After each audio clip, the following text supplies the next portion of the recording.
Kewenangan Munas untuk memilih ketua dewan-dewan yang ada di Golkar itu disetujui dalam rapat-rapat komisi tadi, dan apakah memang penghapusan kewenangan Munas untuk memilih ketua memindahkannya kepada itu adalah untuk memuluskan niat Pak Jokowi untuk bergabung di Partai Golkar gitu. Terima kasih Pak Bahlil.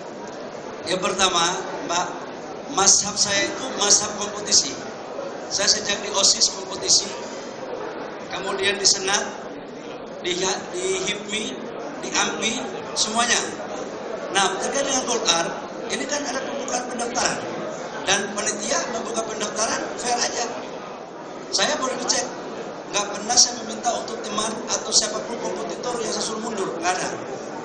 Saya ikut aja, tapi memang kali ini yang lolos verifikasi cuma saya oleh PSC. Dan yang daftar 2, bukan nggak ada. Ada, tapi yang karena syaratnya itu kan selain daripada 5 tahun kepengurusan DPP atau tingkat di bawahnya, dia harus memiliki 30% dan total jumlah suara. Nah, saya sudah dapat waktu saya daftar 470 suara, 469 suara ya. 469 waktu saya daftar. Ya, tanyakan kepada DPD 2 dan DPD 1. Mereka mungkin karena kali ini calon ketua umumnya dari pengurus DPD 1, ya kapan lagi? Kira-kira mungkin begitu ya. Jadi jangan selalu dianggap bahwa semua bisa didesain oleh pemerintah. Nggak benar itu. Ya, yang kedua, intervensi pemerintah. Intervensi yang mana? Masa dulu calon-calon ketua umum Golkar yang sudah jadi dari Pak JK sampai Pak Erlangga nggak ada itu setelah itu. Apakah hanya kebetulan saya jadi menteri kemudian dibilang intervensi? Nggak ada itu intervensi. Ya, jadi nggak ada. Saya ingin mengatakan, menegaskan, nggak ada. Silakan aja di kompetisi kok. Saya juga lebih senang sebenarnya kompetisi. Tapi kalau nggak ada ya mau apa lagi? Gitu. Ini juga bagian dari demokrasi. Bukan berarti saya dipilih secara aklamasi itu kemudian tidak demokrasi. Demokrasi juga, Mbak. Ya. Yang berikut kalau dibilang ada intervensi dari pemerintah, nggak ada itu. Saya nggak pernah diintervensi dan DPD 2 nggak pernah ditelepon. Siapa yang menelpon mereka? Kalau saya telepon dia, ya namanya saya cari suara, gimana gue nggak telepon? Ya kan? Masa saya menteri telepon cari suara dibilang intervensi dari atasan saya, kan nggak ada urusan, gitu ya, bayar. Yang berikut menyangkut dengan dewan. Jadi gini, tujuan Munas itu ada 3 keputusan di dalam mekanisme anggaran dasar kita sebenarnya. Pertama itu memilih ketua umum dan formatur.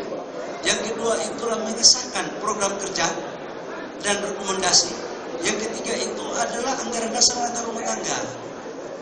Pemilihan ketua dewan pertimbangan, dewan kehormatan, dewan-dewan itu sebenarnya tidak ada dalam agenda Munas. Jadi kita harus kembali kepada kita perjuangannya. Justru menurut saya malah saya bertanya, dasar itu ada itu apa? Waktu itu saya berdiskusi sama SC. Oh, saya 4-5 hari lalu sudah berdiskusi sama SC. Saya kan sebagai kader yang berproses, kita ini bukan kader kacang goreng.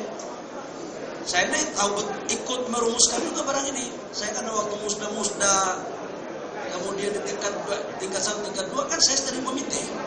Jadi saya diskusi sama steering Pak Adis. Coba buka landasannya, apa penentuannya dewan pimpinan, dewan kehormatan yang dipilih itu ketua umum. Gitu. Jadi ini kita kembali kepada kita perjuangannya, nggak ada yang salah ya Pak ya. Dan itu biasa aja kok dinamika. Jadi nggak ada sampai dikait-kaitkan bahwa ini nanti siapapun, mau Raja Sumatera, Raja Papua, Raja Jawa, Raja Bali, nggak ada itu ya, Pak ya. Pak Bahlil, selamat siang. Saya Tia dari SCTV. Pak Bahlil, ini ada 2 pertanyaan. Yang pertama, ini Pak Bahlil sebagai ketua umum kan bisa menjadi formatur tunggal untuk memilih kepengurusan Partai Golkar. Nah, ini kan kemarin ada isu soal peluang Pak Jokowi menjadi ketua Dewan Pembina. Apakah nantinya akan dipertimbangkan Pak Jokowi untuk menjadi ketua Dewan Pembina Partai Golkar? Nah, yang kedua, ini kan setelah putusan MK, ini menjadi tantangan pertama Pak Bahlil sebagai ketua umum. Ini kan nanti peta politik kemungkinan akan berubah, banyak yang berubah di daerah-daerah, terutama di DKI.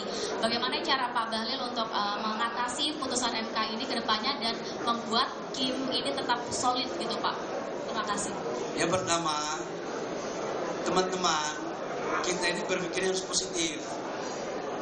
Jangan selalu negatif terus. Makanya bangsa ini gak maju gara-gara, bukan bangsa ini terlambat maju itu gara-gara pikiran kita terlalu negatif duluan.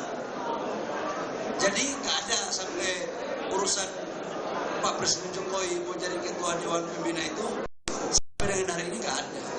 Ya, saya berdiskusi kok nggak ada. Jadi nggak benar itu pikiran itu. Tapi kita nggak boleh melarang orang berasumsi. Negara kita kan demokrasi. Ya mudah-mudahan aja orang itu kalau ngomong kalau doanya diijabah oleh Allah, jangan marah saya loh. Ya. Kan bukan kita mau, tapi kalau kalian doa begitu terus, doanya diijabah oleh Allah. Kalau jadi, paten barang itu kan. Jadi nggak ada itu ya, Pak ya. Yang kedua menyangkut dengan urusan pilkada, ya saya kan baru terpilih jadi ketua umum. Keputusan MK pun belum saya baca.